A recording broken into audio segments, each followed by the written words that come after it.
G'day guys, and welcome back to another review. And today, obviously, we've got the Cats and the Gold Coast Suns. Geelong by 34 points in a good win at home. Pretty similar margin to the game sort of last year. I think it was about 38 points thereabouts at home when the Suns were travelling well, and when Matty Rowell was playing his fifth game, and Joel Selwood and Gary Ablett were just playing their 300th and 350th, so they were just bystanders to Matty Rowell because he's an absolute gem. But yeah, obviously Geelong got over the line, 34 points in a good win for the club. Obviously started out very nicely in the opening term. Probably could have been up even further. It felt like they had a goal on the board, but it felt like they could have had maybe 4 or 5 on the board. But obviously good kicking's good football, and the Cats obviously quite accurate. You look at 6-1 versus 3-6, and they had some easy shots there, the Suns, but they couldn't make the most of their chances, and some really gettable shots, that they sort of missed, and they probably would have liked to have had back again. We were able to, we were really tough inside the contest early on. The pressure was really good around the ball. Probably one thing that was a bit disappointing throughout the day was just our kicking inside 50. We had obviously a lot of entries, a lot of chances, but yeah, to Gold Coast credit, they were really good in defence as well. But we picked out Gold Coast a lot down back when it went forward for Geelong, so good on them. But yeah, as the game wore on, as we tend to do, we sort of later in that third term got the game on our terms the way we wanted it to, after initially having that ascendancy in the first quarter. Again, all around the clearances, we were really good, able to force the ball forward and then put Gold Coast under some pressure. But they definitely challenged us throughout the day. There's no question about that.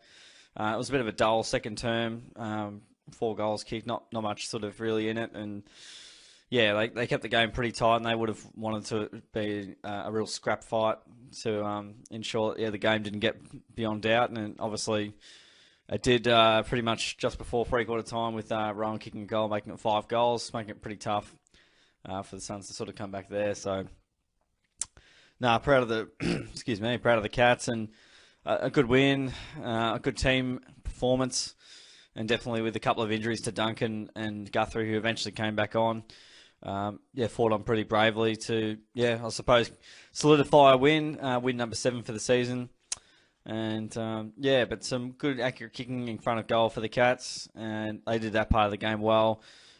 Kicking was a little bit scrappy sort of in that second term, bit of the third term, but it was a lovely sunny day, and obviously I was there to sort of see a bit of the action. But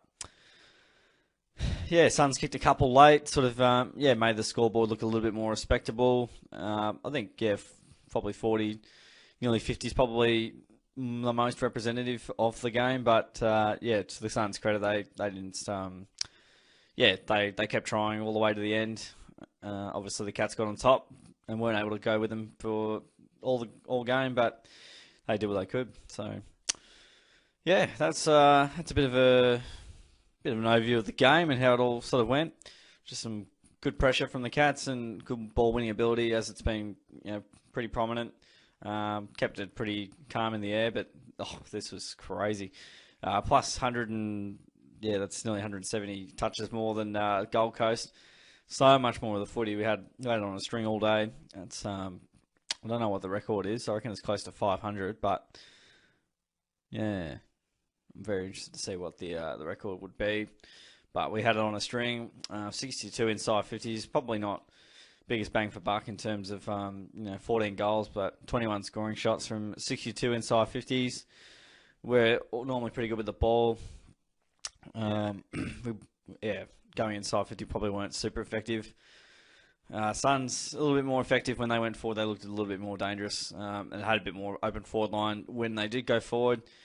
Around the clearances and the stoppages, Zach Smith is just a joke. But good work from Blitzars, who sort of rucked in tandem with Radically, who also played a decent game of footy. Plus 18 in clearances, 10 in clearances, plus 6. So he did well there. These are the numbers I like to see. Plus 30 in contested possessions, and we always dominate uncontested ball. We like a bit of control. We normally get over 100 marks, so if you keep the Cats to low marks, you're half a chance of beating us. Good on the inside 50 in the end. With 13 marks, and obviously led all day, so that was really positive. And looking down with the defensive actions, we nearly out-tackled them, which is a great work rate thing from the Cats, obviously, considering how much more of the footy we had. But yeah, Gold Coast, their tackling was pretty good throughout the day. They kept us pretty honest there, that's for sure. So that was really pleasing to see how all that transpired. Moving on to the players. All right, the players and the votes. Pretty clear. Gee whiz, didn't realise Blitzarves had so much, fantasy points. I think I just did disposals and got different results. But I'm giving the 3 votes to Selwood. He got 39 possessions, got a lot of handballs in there, 4 marks, 7 tackles. I reckon he got a stack of clearances as well, 10 clearances. So, yeah, he was just, awesome around the coalface. And wound back the clock, really. It was kind of Selwood or nothing, really, once Guthrie sort of went off for a little while. But, yeah, Selwood was just a beast in the contest, and he played a really good game of footy. And proud of the way he went about it. Tough as ever, tough as nails. I'm giving the 2 votes to Narkle. He got 34 touches, probably his best game for the club, and surely can't get dropped this week. 8 marks next to his name, 5 clearances, so he was really good around the ball and silky and all those good things. He racked up a stack of the footy, career high, 34, so well done, Quinton Narkle, great game of football. And the 1 vote, Tommy Stewart, he was just an absolute bull down back. He got 25 touches, 7 marks, and the marks he takes are normally, intercept marks from the defence, not just those chip around the corner ones. Stewart's just an absolute architect down back, and he keeps Geelong in really good. Keep our measure really well with Stewart, just playing an amazing role, and he'll probably get a few votes in the Brownlow this year, and I reckon he'll probably get another All-Australian jumper as well. He's just been superb. He rarely gets beaten. He's so good in the air, and he's so quick, and he's a good user of the footy most of the time. So those are my 3, 2, 1s. Blitzarves played a really good game. Probably could have got a vote. He kicked a goal. He was really good in the ruck. 6 marks, a few tackles in there. Higgins got 25 and a goal, 8 tackles. He was a tackling machine. He had a really good game. Probably maybe his best game or second best game for the Cats. Hasn't had a lot of good games so far, but he'll get there. Guthrie still finds the footy. He got 29, even though he's off for like a quarter and a bit. He's the lifeblood of the Cats midfield. Henderson had a really good game with 24. He takes a lot of marks every week. He might beat some records maybe.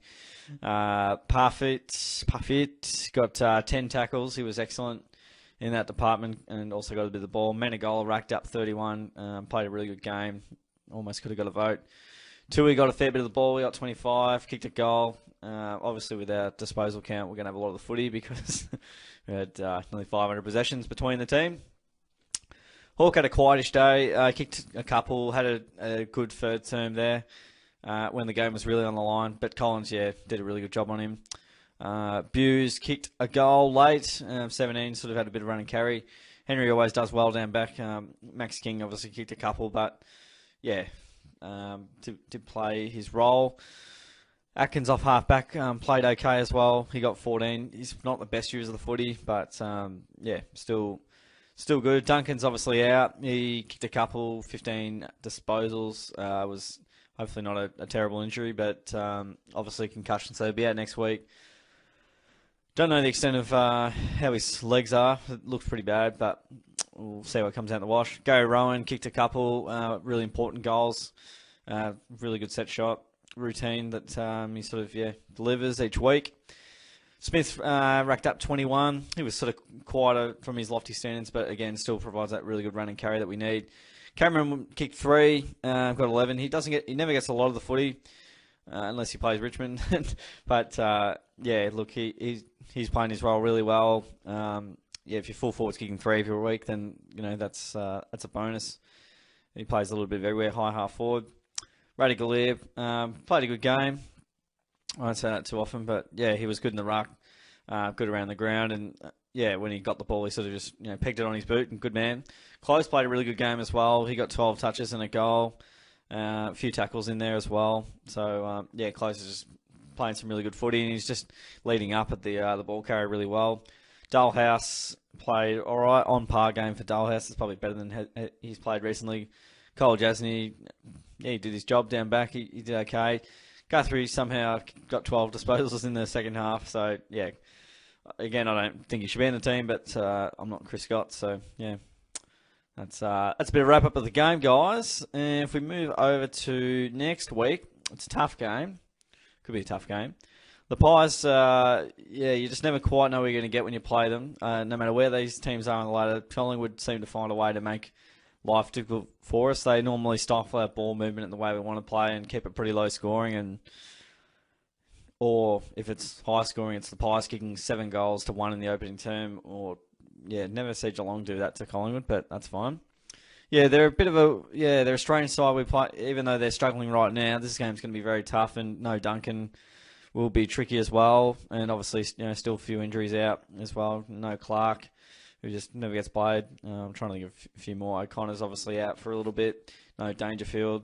So, yeah, don't want to put injuries in there. But I expect us to win. But, yeah, we'll see how the Pies do this week. And, yeah, but you can never be too confident playing the Pies when you're Geelong, because they tend to have 3 wins in a row, either side, in a row. So, whenever they play each other and match each other up.